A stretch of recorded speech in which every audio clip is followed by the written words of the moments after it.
America भले Iran के खिलाफ अपनी रणनीति का खुलासा नहीं कर रहा है साफ साफ, लेकिन अब यह लगभग साफ हो चुका है कि यूएस फोर्सेस ग्राउंड अटैक कर फाइनल असॉल्ट की तैयारी पूरी कर चुकी है, यानी कि अंतिम प्रहार की।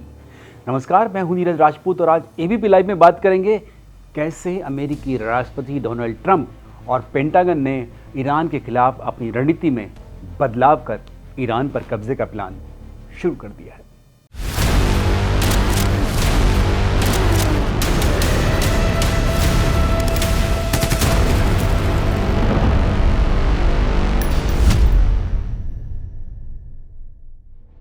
पिछले 2 हफ्तों में सेंटकॉम ने ईरान के military operation centres, aircraft hanger, drone storage facility, missile base और लॉजिस्टिक इंफ्रास्ट्रक्चर को जबरदस्त नुकसान पहुंचाया है।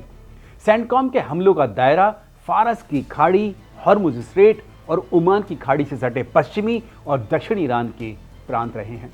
इस दौरान यूएस फोर्सेज ने खुजिस्तान, बुशर, फारस, हॉर्मुगजन और बलूचिस्तान सिस्तान प्रांतों के बंदरगाहों और सैन्य ठिकानों को जबरदस्त तरीके से तबाह किया है। ऐसा इसलिए ताकि ईरान की मैरीटाइम ताकत को छिन भिन कर दिया जाए, जो ईरान की परंपरागत ताकत रही है। इसी मैरीटाइम ताकत के चलते ईरान और आईआरजीसी ने पिछले 5 महीने से हॉर्मुज स्ट्रेट पर नेवल ब्लॉकेड कर रखा, यानी लगा रखा है।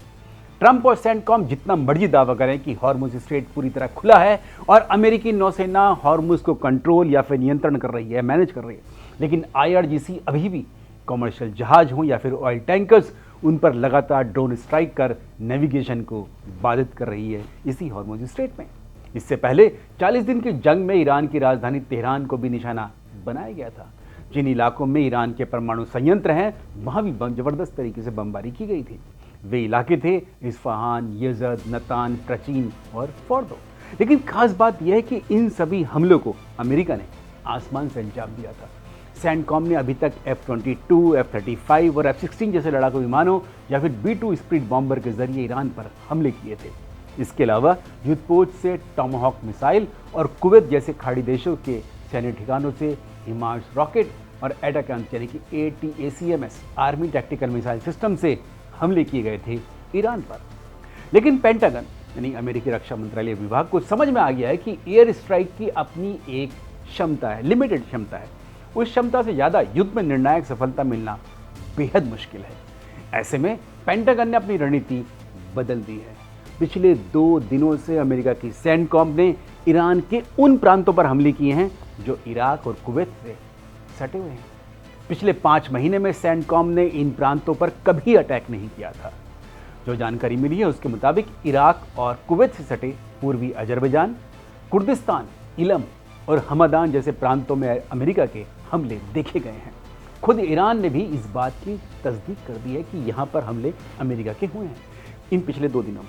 माना जा रहा है कि इन प्रांतों में ईरानी सेना और आईआरजीसी यानी कि इस्लामिक रेवोल्यूशनरी गार्ड कोर के ठिकानों को निशाना बनाया गया है। और क्यों बनाया गया है ये भी आपको बताते हैं। सोमवार को दरअसल सीनेट की बैठक में US joint chief of staff general Dan Caine ने भी हवाई हमलों की लिमिटेशन के बारे में जिक्र किया। एक सीनेटर के सवाल के जवाब में क्या अब अमेरिका ईरान के खिलाफ ग्राउंड अटैक करेगा, जनरल केन ने ऐसे किसी भी हाइपोथेटिकल सवाल का जवाब देने से इनकार कर दिया। लेकिन साथ में यह भी जोड़ दिया कि उन्होंने यानी जनरल केन ने अमेरिकी राष्ट्रपति को ईरान के खिलाफ निर्णायक जीत के लिए सभी विकल्प की जानकारी साझा की है। लेकिन इन विकल्पों के साथ साथ यूएस मिलिट्री को होने वाले खतरों से भी आगाह किया है ट्रंप को, यानी जनरल केन ने। पेंटागन भली भांति जानता है कि ईरान पर ग्राउंड अटैक करने से बड़ी संख्या में अमेरिकी सैनिकों के हताहत होने का अंदेशा है, क्योंकि ईरानी सेना भी जमीनी लड़ाई की तैयारी कर रही है और 10 लाख सैनिकों को ये कह रही है कि हमने तैयार कर लिया है। यही वजह है कि अमेरिका भी फूंक फूंक कर कदम रख रहा है अपने इस ग्राउंड अटैक के लिए। एबीपी लाइव में हमने कुछ दिन पहले ही बताया था कि किस तरह से इजराइल के सोशल मीडिया पर एक फोटो यानी कि ग्राफिक्स मैप वायरल हो रहा है। इसका खुलासा हमने किया था। इस मैप में दिखाया गया था कि कैसे खाड़ी देशों की मदद से अमेरिकी सेना यानी कि नौसेना ईरान पर ग्राउंड अटैक की तैयारी कर रही है। इसके अलावा इराक में सक्रिय कुर्द मिलिशिया भी इजरायली स्पेशल फोर्सेस की मदद से ईरान के बॉर्डर से हमले की तैयारी कर रही है। और कहां से होंगे ये? इराक और कुवैत से। इस मैप के खुलासे के बाद से ईरान में हड़कंप मच गया है।